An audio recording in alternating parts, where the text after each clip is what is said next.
ಕವಿ ಯಾರು? ಕವಿ ಯಾರು? ಬಹಳ ಹಳೆಯ ಶಬ್ದ ಕವಿ ಎಂದು. ವೇದದ ಕಾಲದ ಕವಿಗಳು ಕೂಡ ತಮ್ಮ ಹಿಂದಿನಿಂದ ಕವಿಗಳಾಗಿ ಬಂದಿದ್ದಾರೆ ಅಂತ ಹೇಳ್ತಾ ಇದ್ದಾರೆ.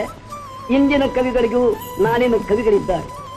ಕವಿ ಹೇಳುತ್ತಾನೆ, ಅದನ್ನು ತಿಳಿದುಕೊಳ್ಳುವವನಿಗೆ ರಸಿಕ ಎನ್ನುತ್ತಾರೆ, ಹೃದಯ ಎನ್ನುತ್ತಾರೆ.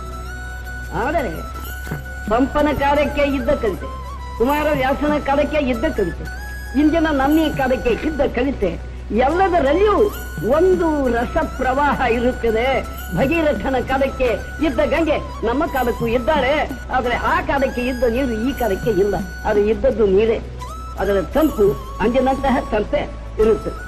ಕೇಳುವವರ ಜನ, ಅವರ ಸಂಸ್ಕಾರ ಬದಲಾಗಿದ್ದರೂ ಕೂಡ ಕೇಳಬೇಕೆಂಬುವ ಕುತೂಹಲ, ಜಿಜ್ಞಾಸೆ ಎಲ್ಲಿಯವರೆಗೆ ಆ ಸಮಾಜದಲ್ಲಿ ಇರುತ್ತದೆಯೋ